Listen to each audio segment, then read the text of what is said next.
Bonjour et bienvenue dans le 15e épisode du podcast Café Noir et Table Blanc par Le Bon Trait d'Union. Dans la vie, nous sommes des créateurs de contenu et comme je dis souvent, nous racontons l'histoire des gens aux autres gens. Mais cette fois-ci, ce que nous allons vous présenter, c'est notre histoire.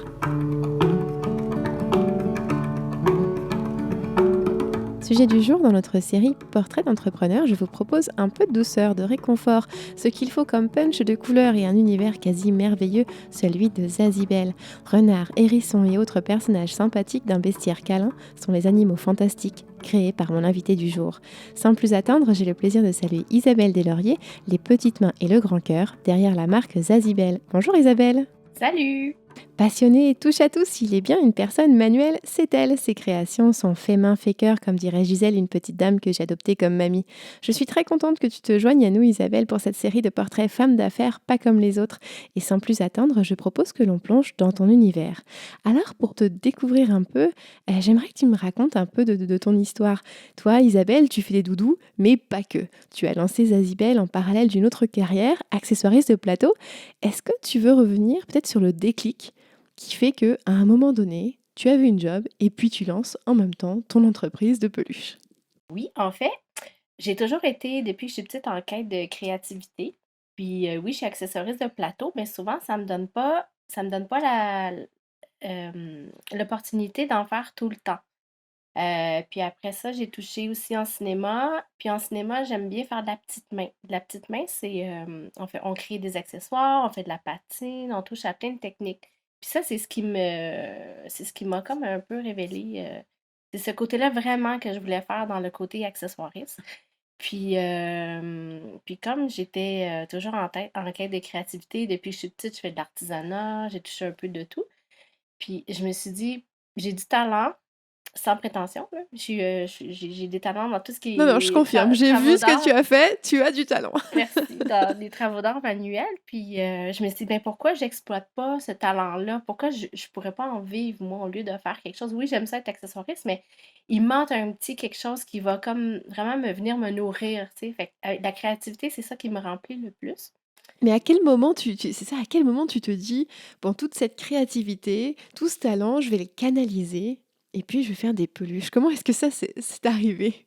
Ben, j'ai eu une petite fille en 2012 et puis, au fil du temps, elle a grandi, puis j'accumulais des boîtes de, tu sais, des petits pyjamas, des trucs comme ça, puis je me suis dit: «Tiens, je vais lui faire une première peluche». Alors c'est resté comme ça, c'est en 2015 que j'ai fait ma première peluche, puis elle jouait avec, tout ça. Puis 2 ans, c'est que 2 ans plus tard, en fait, que le déclic est arrivé. En octobre, à un moment donné, elle faisait comme une série de cauchemars, puis ça, c'est en 2017. Puis elle avait la petite peluche avec la poche ventrale, comme je fais maintenant. Mais puis on m'avait donné, ma soeur m'avait offert une espèce de bijou, une petite perle super brillante. Puis là, je me suis dit, OK, je vais inventer un truc, je vais dire, OK, prends cette perle-là pour dormir. Euh, cette perle-là est magique. Elle attrape les mauvais rêves et elle les lance dans le ciel. Là, je me suis dit, elle peut pas dormir avec une perle sous la main ou sous l'oreiller, elle va se perdre dans le lit. Alors, j'ai eu l'idée, genre, on va prendre la petite peluche avec la poche, puis on va la mettre dedans. Là, après ça, j'ai fait comme, ah ouais, ok, là, tout est venu se recoudre ensemble, tu sais. Je me suis dit, ok, pourquoi pas faire d'autres peluches.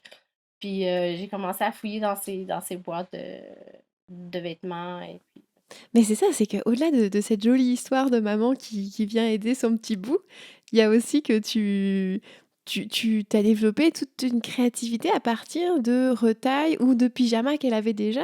Donc toi, ce que tu crées, c'est aussi en partie, de la récupération. j'ai toujours été, écoute, c'est devenu à un moment donné un problème. Je vois des choses sur la rue, des vieux meubles, des vieilles valises. Je regarde les trucs puis je me dis, OK, tout de suite, il me vient comme plein d'idées. OK, ça, je pourrais faire ça avec ça, avec ça. J'ai toujours aimé la récupération. On a comme un sous-sol où j'entrepose des trucs, puis même que j'envahis un peu trop l'espace. Puis je vais sûrement trouver quelque chose à faire avec, si ça n'a pas de bon sens de mettre ça à la rue et tout ça. Fait que ou des boutons, récupérer plein de trucs. Je suis fanatique aussi de stop motion. J'ai déjà voulu créer mon propre film d'animation, tout avec des petits objets, reconstruire un Waouh! petit décor. Fait que je me mettais à ramasser un paquet de trucs. Fait que c'est comme ça. On dirait que je peux pas rien jeter. C'est comme pas un défaut de ça, mais de ramasser des choses. Mais moi, tu vois, ce qui m'a étonnée, c'est quand, la première fois, j'ai entendu parler de ce que tu faisais, je me suis dit: «Ouh là là, des peluches avec des trucs recyclés, ouais, pas sûr» et en fait, quand on regarde les petits personnages que tu fais, mon Dieu que c'est joli! C'est vraiment très, très beau. Alors, où est-ce que ça devient toutes ces idées? Comment est-ce que tu les inventes, tes petits, personnages de peluche? Ben, c'est ça, je suis éco tu sais, je tiens vraiment à je suis éco-responsable, je tiens vraiment bon, voyons, je tiens vraiment à la planète. Puis, je me suis dit: «Ben, c'est sûr que je suis partie des vêtements de Charlotte, mais à un moment donné, je peux pas prendre que ses vêtements». Alors je me dis: «Pourquoi pas faire des friperies?» Alors j'ai commencé à faire des friperies, des gens m'ont donné aussi, il y a des gens qui m'offraient ils venaient à mon kiosque, ils disaient: «Hey, est-ce que j'ai un vieux manteau de fourrure, est-ce que tu le voudrais pour, faire tes peluches?» Je fais: «Pourquoi pas?» tu sais? Puis c'est important pour moi de prendre ce qui existe déjà, justement, pour pas, toujours se renouveler, renouveler des nouveaux produits, puis, polluer la planète. Hem puis c'est souvent en fait, c'est le tissu qui va me donner l'idée. Je vais avoir je sais pas, une espèce de couleur ou de pelage de fourrure. Je me dis: «Ah oui, si je ferais ça avec ça» ou «OK, cette couleur-là, ben, à un moment donné, j'ai trouvé, un genre de fourrure, je sais pas moi, qui me faisait penser à la crinière d'un lion. OK, je vais faire un lion», puis là, mes idées, ma tête, c'est comme ça déborde, puis je vais tout faire, là, je fais je sais pas, faut vraiment que je prenne le temps de m'arrêter. OK, aujourd'hui, qu'est-ce que je fais de nouveau? Puis, sinon je vais tout faire en même temps, puis je me perds un peu tellement que j'ai trop d'idées dans la tête. Et alors aujourd'hui, quand on te parle, on comprend que c'est quand même 2 métiers qui peuvent être toujours très prenants dans le sens où ta tête fonctionne toujours. Qu'est-ce que tu vas pouvoir faire? Qu'est-ce que tu vas pouvoir créer? Au niveau de tes horaires, à quoi ça ressemble et comment est-ce que tu as partagé un peu ton temps entre, ta création, ton entreprise et puis, ton job d'accessoiriste de plateau? Comment est-ce que alors c'est sûr qu'en ce moment, il y a la pandémie donc bon, beaucoup plus à la maison sans doute, mais sinon comment est-ce que tu gérais et tu répartissais un peu ton emploi du temps? Mais avant mon entreprise, je prenais un peu tout ce qui passait au niveau, accessoiriste, les petits contrats, puis, je travaille à la pige pour le groupe TVA depuis 2004. Hem, puis on se prend moins la tête un peu quand c'est des plateaux, je me suis rendu compte que j'aimais mieux être assistante qu'être chef. Sur un plateau, tu as moins de choses à penser, puis ça te libère plus l'esprit, puis, c'est comme plus zen un peu. Hem Puis, comme je suis pas employée, permanente, j'ai la liberté de faire mon propre horaire, de choisir, s'il y a des journées que je veux prendre, de congé pour faire des marchés une fois que mon entreprise est née, tu sais. J'aimerais ça me consacrer vraiment le plus possible à mon entreprise parce que c'est ça qui me même si c'est moins payant au bout du compte, c'est ça qui me remplit, en fait. C'est ça, c'est de créer. J'ai un besoin de créer, c'est pas juste, comme une passion, c'est plus qu'une passion, là, c'est un besoin pour moi, là. C'est quoi les défis, que tu as pu rencontrer, je dirais comme entrepreneur? Dans le sens où, la création, on le comprend, ça fait vraiment partie inhérente de toi, puis et puis je te vois avec un décor, très, coloré derrière et en même temps, la réalité d'une entreprise et d'une petite entreprise, c'est aussi de la paperasse, c'est aussi de se vendre, du marketing et cetera. Comment est-ce que tu balances un petit peu tous ces côtés de petit entrepreneur? Je me suis rendu compte, je pensais jamais avoir, la fibre un petit peu entrepreneuriat. Tu sais, je pensais jamais me lancer en entreprise. Tout ce côté-là, je connais rien. Je me suis lancée dans le vide, comme on saute en parachute. Heu, Pas de plan d'affaires. Je me disais: «OK, j'y vais», puis après ça, il faut que tu penses oui, j'avais déjà créé mon dessin pour mon logo, j'ai déjà fait un peu d'infographie. Fait que pour moi, c'était plus facile je suis à l'aise avec certains logiciels. Fait que je suis capable de faire mon infographie, prendre mes photos, j'ai quand même une bonne caméra. Alors c'est tout ça, mais après ça, il faut que tu te crées des liens, faut que tu trouves c'est qui tes fournisseurs, tout ça, c'est quoi les meilleurs produits? Oui, on veut, encourager local pour nos tissus, mais oui, il y a des tissus qui sont faits ici, mais comme ça devient un peu un défi. Est-ce que je prends des vêtements pour recycler, qui sont Ça, je me lance peut-être dans d'autres choses, là, dans un dans un autre, je On bifurque un sent que peu. ta tête est Ah vraiment ouais, partout, ah non, partout, je partout. veux parler de tout le temps en même temps. C'est quoi déjà Les le défis que tu rencontres, peut-être, on va commencer par les défis les moins drôles, c'est-à-dire tout ce qui est de paperasse et de peut-être de marketing et puis de gérer les stocks et puis de gérer les matières premières justement parce que là, ta créativité, on sent qu'elle est vraiment là, mais avoir une entreprise, c'est pas juste être un créatif qui fait le produit, non, c'est aussi gérer une entreprise. ouais, c'est ça. Et toi, là-dedans, c'était quoi tes défis pour gérer ton entreprise? Des choses peut-être auxquelles tu te serais pas attendu, puis tu t'es retrouvé dedans comme ça. Ben, déjà, oui, on m'a toujours dit, t'es mieux de faire un plan d'affaires. Ça fait 2 ans et demi que Zadibel existe, puis j'ai toujours pas fait de plan d'affaires. Je me suis dit, je me lance là-dedans. Peut-être que oui, j'avais déjà commencé, mais on dirait que c'est pas quelque chose que, OK, il faut vraiment que je prenne le temps, que je m'assoie de le faire, de mettre toutes les. Mais c'est pas quelque chose qui m'attire. Fait que c'est sûr que c'est le côté moins le fun. Comme là, tu vois, comme par exemple, on est rendu au mois de mai, j'ai pas encore fait mes impôts. Ça me tente pas, c'est comme j'ai un tiroir ici, toutes mes factures, ça s'accumule, puis je sais qu'il faut, tu sais, faut vraiment que je les envoie à ma comptable, faut tout que je les colle sur une feuille, que je les envoie, parce que je l'envoie ça par courriel. Ah, ça Ah, me... je te comprends Puis tellement. avant, tu sais, ça me... Déjà que juste des impôts personnels, c'était comme quelque chose, mais là, c'est comme, ah non, je suis découragée. Je sais que je me dis à chaque fois, genre, OK, l'année prochaine, à chaque mois, je vais faire mes factures, je vais compiler, puis tout ça, puis c'est comme, je préfère coudre, je préfère créer. Fait que je mets tout dans le tiroir, puis je me dis, OK, bon, plus tard, tu sais. Je procrastine. Mais c'est vrai que je pense que c'est quelque chose d'important, c'est quand on part son entreprise, surtout poussé par une idée ou un projet, on n'embarque pas nécessairement la petite voix de la sagesse et de la comptabilité avec nous.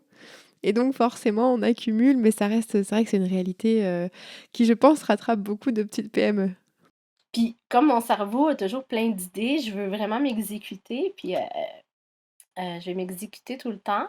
Puis c'est sûr, j'ai une enfant, ma fille, elle a 8 ans maintenant, puis c'est sûr qu'elle me dit, Maman, tu joues plus comme avant, tu sais, tu joues plus comme moi, avec moi comme avant. Puis ça me rend triste, c'est sûr, parce que moi, je veux vraiment aussi pousser mon entreprise. Puis c'est ça qui fait que je peux payer des trucs et tout ça aussi. Pour moi, ça, c'est vraiment difficile, ce côté-là. Fait que souvent, comme là, ces temps-ci, avec la pandémie, je travaille le soir. Je vais travailler plus le soir, elle va pas à l'école. Sinon, ben, j'essaie de passer plus de temps avec elle. C'est sûr, elle est enfant unique, puis elle s'ennuie un petit peu de Mais ses amis. c'est intéressant ce que tu dis, parce que c'est vrai aussi que dans ton cas, tu dois balancer avec cette vie familiale en plus, de être entrepreneur, avoir ta job, être une créative. Beaucoup. Puis avant la pandémie, je veux dire, on a la chance d'habiter juste à côté de l'école. Fait que je vais chercher tout le temps Charlotte pour dîner. Je prends une pause, on dîne ensemble, je vais la reconduire à l'école, puis souvent après l'école, je n'en vais pas au service de garde, je vais la chercher. Fait que pour moi, je fais pas 8 heures par jour de travail. J'en fais pas tout le temps, mais je veux. Tu sais, ma tête est là, mais je peux pas tout le temps. Il faut vraiment essayer de trouver un équilibre, puis ça, c'est vraiment pas facile. Puis tu disais, tu avais lancé, Zazibel suite à cette première peluche, d'ailleurs tu nous as envoyé une photo, fait qu'on la partagera dans les notes du podcast. Mais, Charlotte, ça a été fait pour elle, ce premier doudou. Est-ce qu'aujourd'hui, elle te regarde faire les peluches qui s'en vont dans d'autres familles? Comment? Avec, curiosité, intérêt? Elle l'a vu toute. Jalousie donc. Ah oui, puis dès que je crée un nouveau modèle, tu sais, c'est sûr que j'aime ça avoir son impression, son avis, un avis d'enfant, voir comment elle le trouve, si elle le trouve attirant, tout ça, si elle a envie. Puis dès qu'elle me dit, Maman, j'en veux une, je le veux, je le veux, je me dis, OK, bon, ça y est, c'est sûr que ça va plaire. Je pense qu'elle a à peu près 8 9 de mes modèles. À chaque fois, je me dis, non, Charlotte, ça, c'est la dernière. Là, tu peux pas toutes les avoir. Tu sais, ça n'a pas de bon sens. Fait que oui, j'en ai créé une, mais j'en ai créé d'autres aussi. Ouais. Bon, au moins la fan numéro un, tu l'as à la maison, puis tu peux tester tout de suite, savoir si ça remportera un succès ou pas. C'est Ouais, c'est ça. intéressant. Puis quand elle a des copines à la maison, ben, ils viennent souvent voir qu'est-ce que je fais. Puis elle dit, Oh, j'en veux, est-ce que je peux en avoir un moi aussi? Puis les petits amis font ça aussi. C'est ça que. c'est chouette, puis ouais, C'est encourageant. ouais. C'est un public de fans, alors au début de la crise, toi, tu avais écrit sur ton Facebook: «Est-ce que c'est parce que je suis dans le dilemme de fermer ma boutique en ligne le temps du Covid-19 que j'ai eu 3 commandes aujourd'hui? Peut-être que la vie m'a tracé un chemin. Merci d'acheter local, ça va bien aller». Alors aujourd'hui, moi, je voulais savoir, après tout ce qu'on a vu de vagues d'achat local, d'encouragement, est-ce que c'est une question que tu te poses encore? Comment est-ce que, toi, tu as vu arriver tout ça depuis? C'est sûr, j'ai eu une mise à pied temporaire avec TVA. Pour ton job d'accessoiriste de plateau? Ouais, c'est ça. Mmh. Alors après ça, ça a été vraiment jusqu'à la semaine passée, là, je me posais, pas que je me posais encore la question, mais c'est sûr que à la base, j'ai Zazibel pour, j'aimerais ça en vivre, mais c'est pas ça qui fait que je paye mes trucs. Puis là, je me suis dit, OK, est-ce que j'ai droit à la prestation d'urgence?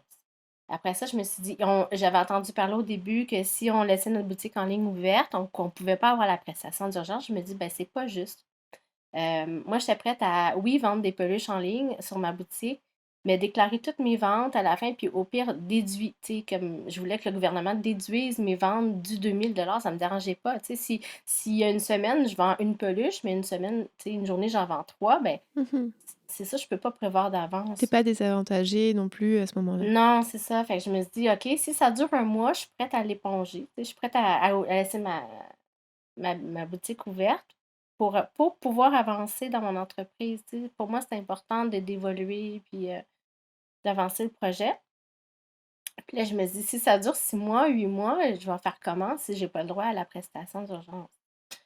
Puis après ça, mais je me suis dit, ben, on était rendu le 6 avril, juste le 6 avril, j'avais eu 3 commandes dans ma journée. Je me suis dit, bon, advienne que pourra, j'ai confiance. Je pense que le gouvernement va faire en sorte que on met tellement de la pression, nous, les petits entrepreneurs. Je n'étais pas toute seule à se poser la question. Je me suis dit, ben, il va y avoir quelque chose pour nous, ça se peut pas qu'il y ait rien. Tu sais. Puis on est quand même, l'achat local, c'est quand même important. Fait que je pense qu'on focus. Puis on le voit maintenant, le résultat aujourd'hui, ben, les gens prennent conscience d'acheter ici, d'acheter local. Puis je trouve ça, c'est vraiment le fun. J'espère que ça va durer après la crise. Alors justement, toi, tu es une petite entreprise, là, on a vu une vague d'amour sur cet achat local, le panier bleu, puis c'est vrai qu'à ton point, on espère que ça va durer.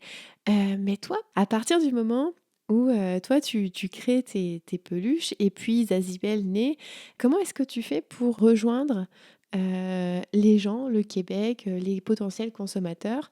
Comment est-ce que tu t'es débrouillée pour te faire connaître? Le premier événement, c'est que je m'étais inscrite j'habite à Verdun, puis fièrement de le dire. Et, et puis, en fait, il y avait la première vente trottoir, les marchés. Après ça, j'ai commencé à m'informer sur les marchés. Je m'étais informée pour rentrer dans les boutiques. C'est sûr que souvent, j'ai conscience qu'eux ils payent les employés, ils payent le loyer, ils ont toutes sortes de trucs à payer. Fait que c'est sûr que ça fait comme. Souvent, c'est 50%, tu sais, une bonne marge à donner. Je me disais, OK, je suis pas encore prête, mais j'avais vraiment hâte. Tu sais. Après ça, en faisant les marchés Etsy, souvent, il y a des gens qui ont des grandes boutiques d'artisans qui m'approchent, qui t'approchent, puis qui te demandent est-ce que tu t'attends de faire partie de notre entreprise, notre petite boutique. Puis au début, j'ai hésité, ça a pris du temps, mais je me suis dit, ah, OK, ben c'est comme, dans le fond, c'est comme un investissement, une publicité. Et je me dis, ben pourquoi pas, on va en essayer une. Et puis là, ben après ça aussi, je suis rentrée, comme là, je suis signée locale à Brossard et au centre-ville. Puis une nouvelle boutique depuis l'année passée, c'est chez Tada, au marché Jean Talon. Ça, c'est vraiment, vraiment cool, là. Ça répond bien. Il y a une belle clientèle là-bas aussi. Je m'apprête à livrer lundi dans une nouvelle boutique à Sorel. Ça s'appelle La Petite Shop. Et puis, éventuellement, on m'avait approché aussi à l'automne passé pour rentrer ce printemps à l'empreinte coopérative. C'est pas encore fait vu que les boutiques sont encore fermées. Là. J'espère que.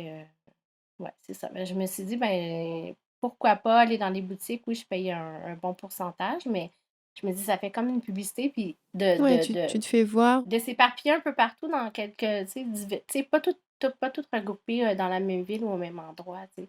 C'est c'est des points stratégiques un peu là, pour essayer de te faire connaître. Est-ce que toi, c'est quelque chose qui t'a étonné de voir peut-être, ce type de réseautage, ce type de regroupement? Le fait de voir qu'il y avait autant de gens qui pouvaient être intéressés finalement à exposer du fait au Québec dans différents endroits, est-ce que ça t'a étonné? Est-ce que ça t'a parce que souvent ce qu'on oublie quand on est créateur et qu'on crée dans son atelier, c'est qu'en dehors de l'atelier, il y a toute une vie, il y a tout un réseau peut-être pour se faire connaître aussi. Pour toi, est-ce que c'était, je sais pas, une bonne surprise? Ben oui, c'est flatteur. Je veux dire, quand on s'est dit, ça veut dire qu'on s'intéresse à tes produits, ça veut dire ce que tu fais est beau, il y a comme un marché, je veux dire, ça répond à une certaine clientèle. C'est comme une récompense un peu. C'est le fun parce qu'il y a des fois des gens qui me disent: Ah oui, j'ai vu ces peluches-là dans telle boutique. Ah oui, c'est là que je t'ai vu. Parce que des fois, des gens se posent: Ouais, moi, il me semble que j'ai vu tes peluches à quelque part. T'es pas passé au dragon. Pas encore! Non, non, mais souvent, les gens me demandent si je. Non, pas encore. Je suis pas encore prête à ça. C'est vraiment un gros marché, là. Comme tu dis, je pense que oui, tu as raison, c'est flatteur et puis aussi, je pense que c'est important pour les créateurs d'avoir cette, peut-être validation du travail aussi des fois parce qu'on est tellement dans nos affaires que c'est une belle surprise. Ouais. Il y a aussi les créateurs, je veux parler de la vague, la grande vague de concours qui se passe 4 fois par année sur Facebook. C'est la vague des créateurs québécois. On est 700 artisans en même temps. Comme là, la prochaine vague s'en vient pour le printemps, je dois préparer mon produit, mon concours et tout ça. On a un visuel à rendre et puis après ça, ben, ça dure 4 jours. Puis les gens ils peuvent participer en mettant un commentaire, ils peuvent liker la page s'ils veulent. Et puis, ils peuvent gagner le produit, mais on a un thème à respecter. Les couleurs, ben, elles ne sont pas imposées, mais plus on suit la thématique, mais on risque de gagner un prix aussi pour la. C'est ça, là. Il y a la vague. Comme créateur. Ouais, comme créateur. Après ça, on parle plus de nous, on a une D'accord. visibilité, tout ça. Mais je trouve ça super intéressant parce qu'il y a aussi des vagues que j'ai comme 1500 commentaires. C'est comme, waouh, OK, Waouh! là, c'est vraiment le fun. Puis c'est tout. C'est c'est tout beau, là. Je veux dire, j'aimerais ça tout répondre à chacun, mais on peut pas vraiment aussi, là. Mais c'est vraiment le fun, c'est une belle vague d'amour. Puis comme tu vois que les gens aiment le produit.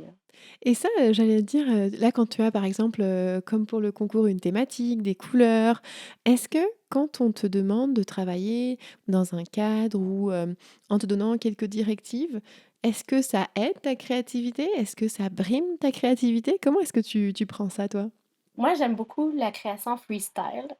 Je laisse aller les idées dans ma tête et puis vraiment, c'est plus zen pour moi. Quand j'ai des commandes spécifiques ou spéciales, comme qui sortent un peu de ma zone de confort, parce que c'est, mettons, un animal que j'ai jamais fait, comme par exemple, à mes débuts, je peux pas dire que représentaient mes peluches. C'était un peu, c'était pas n'importe quoi, mais c'était pas un chat ou un chien ou voilà, tu sais, des C'est des trucs comme petits ça. animaux fantastiques. Non, c'est ça. J'ai une amie qui m'a demandé, est-ce que tu pourrais me faire un renard pour ma fille? Là, je me dis: «OK», mais j'en ai jamais fait.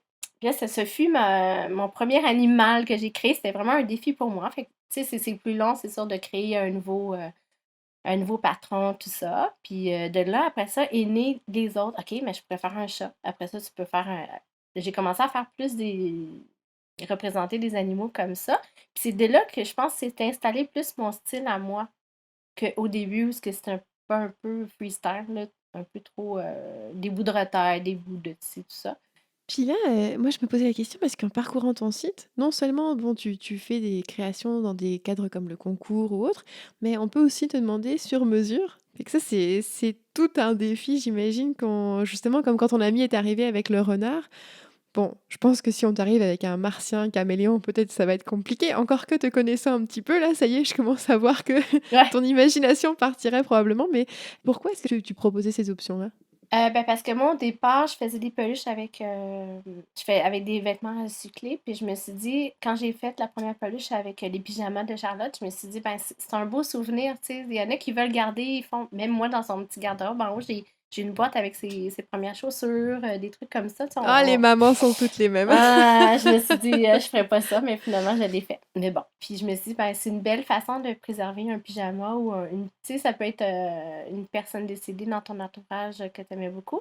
C'est drôle que tu me poses la question parce que justement, hier, il y a une dame qui a perdu sa maman, puis elle me contactait, elle voulait savoir si je pouvais faire une peluche à partir du pyjama de sa maman. Je me suis dit, ben oui.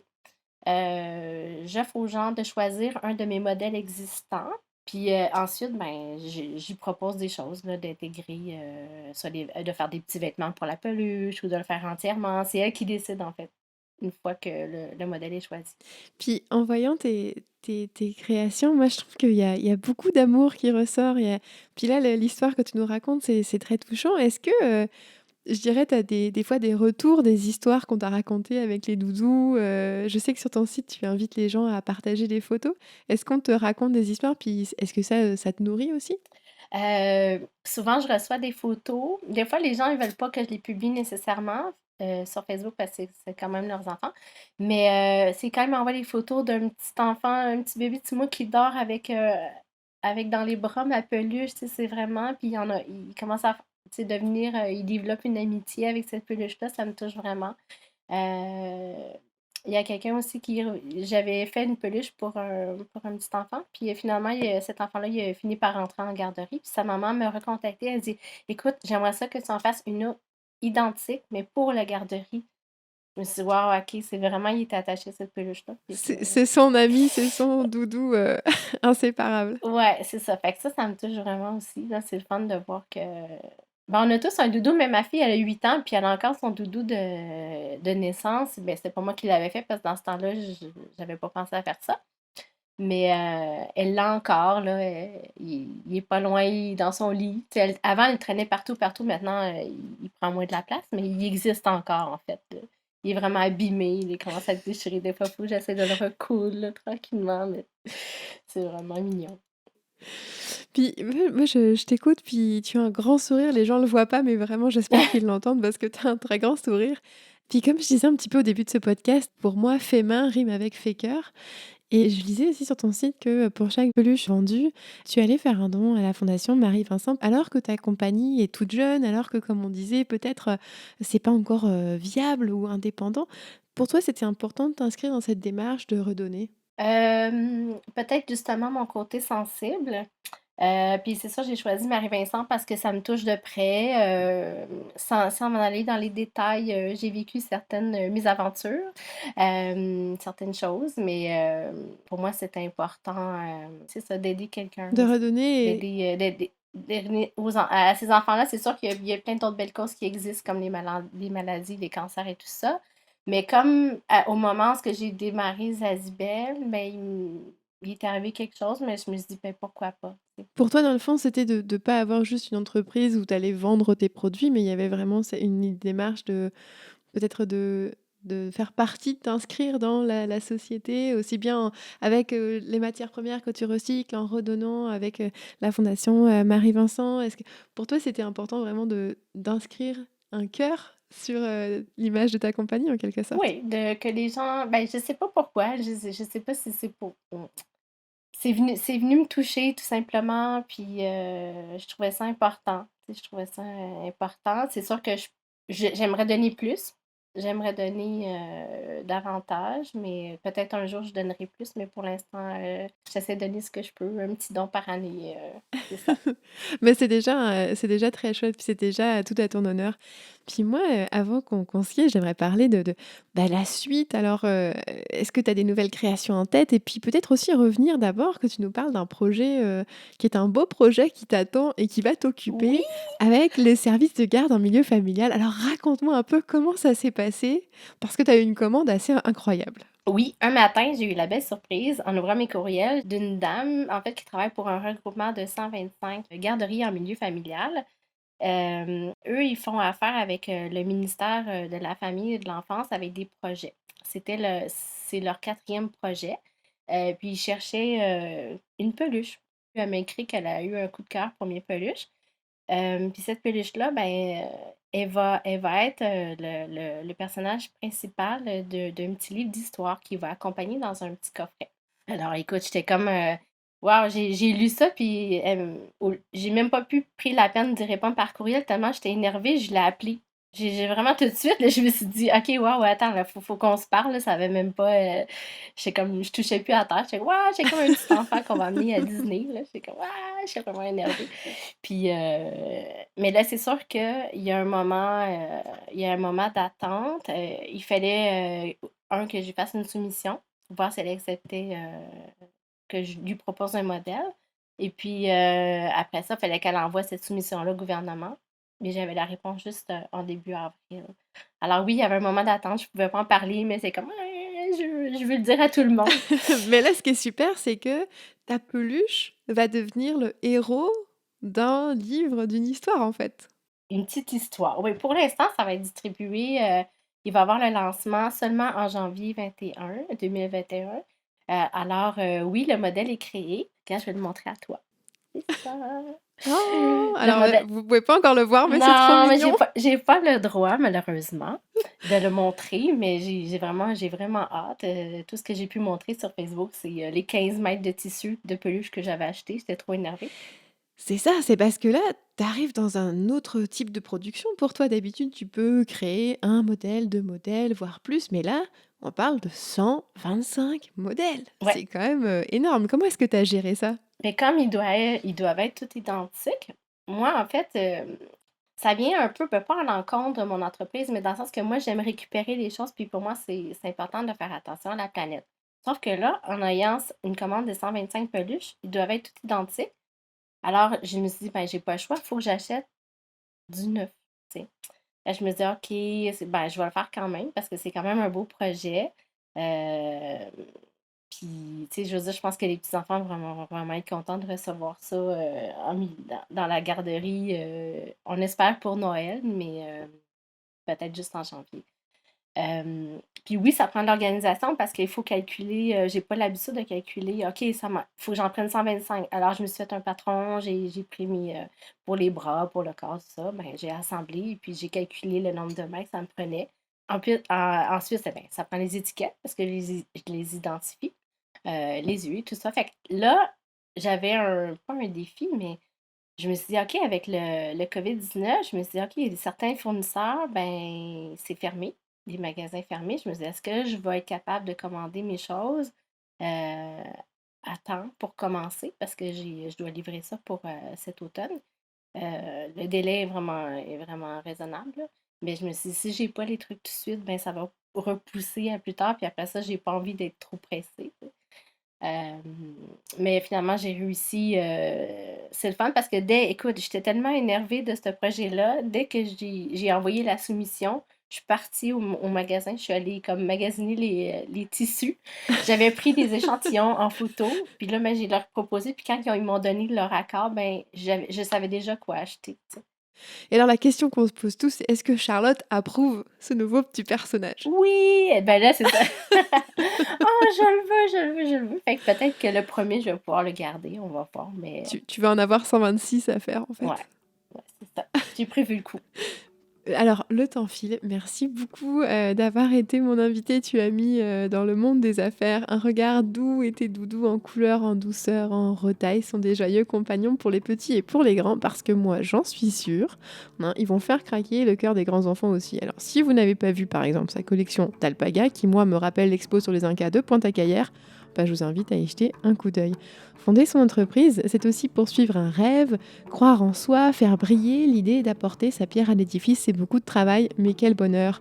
Alors encore merci Isabelle pour cet aperçu précieux sur les coulisses de Zazibel. Merci beaucoup. Ça fait plaisir. On mettra tous les liens pour te retrouver dans le post Facebook et dans l'article qui accompagne ce podcast sur lebontradignan.com dans la section podcast du site, vous l'aurez deviné. On mettra ton site, page Facebook, éventuellement là où les gens peuvent acheter dans les boutiques tes petites créations.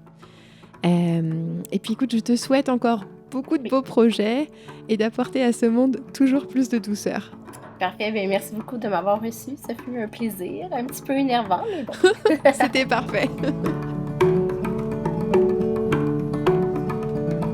Alors, comment nous suivre pour nos prochains épisodes? Eh bien, en vous abonnant. Mais on est curieux. Alors, je vous inviterai à laisser un commentaire sur Facebook et nous dire depuis quelle plateforme vous nous écoutez. Petite nouveauté, on est aussi dans l'iTunes Store de Apple. Alors voilà, comme toujours, ça passe trop vite quand on est en bonne compagnie. Il ne me reste plus qu'à vous dire à très bientôt. Prenez soin de vous et aussi prenez soin de nos petites entreprises au Québec. Au revoir. 大きな木が呆れてる花を咲かせるずっと前に